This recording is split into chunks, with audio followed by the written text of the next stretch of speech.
Depression, it's something many of us have faced or are currently facing. The feeling of being overwhelmed, of being powerless. But what if I told you that there are philosophical tools crafted over a century ago that can help you build mental resilience and confront depression head-on? Today, we're diving into Friedrich Nietzsche's philosophy to discover how his strategies for mental strength can guide us through even our darkest times.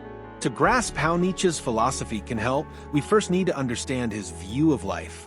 Nietzsche believed that life is inherently full of suffering, struggle, and hardship. But instead of viewing this as a reason for despair, he saw it as an opportunity. He asked a simple but profound question. What if suffering isn't something to avoid, but something to embrace? In his view, the key to overcoming life's challenges isn't escaping suffering but growing stronger because of it. Nietzsche argued that personal growth often comes from hardship, from confronting obstacles head-on.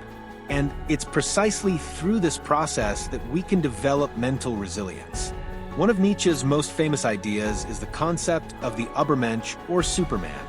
No, this isn't a comic book character, but an ideal for human potential. Nietzsche believed that individuals should strive to rise above their circumstances to transform themselves into something greater. He said that life's challenges are what shape us into the Übermensch, not because we avoid them, but because we conquer them.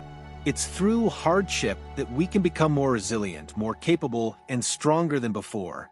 Now, how does this idea apply to depression? Nietzsche's Übermensch concept reminds us that overcoming mental pain is not just possible. It can be a way to grow stronger, to become a new, more powerful version of ourselves.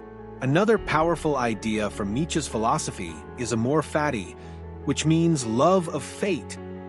This idea teaches us to embrace everything that happens in life, the good and the bad, as necessary parts of our journey. When we're battling depression, it's easy to want to push away the pain, to wish it wasn't happening. But Amor Fati challenges us to take a different approach. Instead of fighting against our emotions, what if we accepted them? What if we loved our fate, even in the darkest moments? It sounds radical, but Nietzsche believed that by accepting everything life throws at us, even the suffering, we can find a deeper kind of strength and peace. In practice, this means seeing our struggles not as setbacks, but as opportunities to grow. At the heart of Nietzsche's philosophy is the idea of the will to power, the inner drive to assert control over our own lives, to overcome the obstacles we face. Nietzsche believed that we all have this will inside of us, this force that pushes us to grow, to fight, to become more than we were yesterday. But during times of depression, we can often feel like we've lost control. Nietzsche's will to power reminds us that even in the darkest moments, we have the capacity to fight back. We have the power to rise above our circumstances, to reclaim control over our mental state. Now that we've explored some of Nietzsche's key ideas, let's look at how we can apply them in our daily lives. Especially when it comes to mental health, here are 3 practical strategies. First, embrace your suffering. Reflect on how each difficult moment is shaping you. By seeing your challenges as stepping stones, you can shift your mindset from victimhood to empowerment. Second, set small, incremental goals. Nietzsche's philosophy is about self-overcoming, but it doesn't happen all at once. Break down your recovery into tiny steps and celebrate every little victory along the way.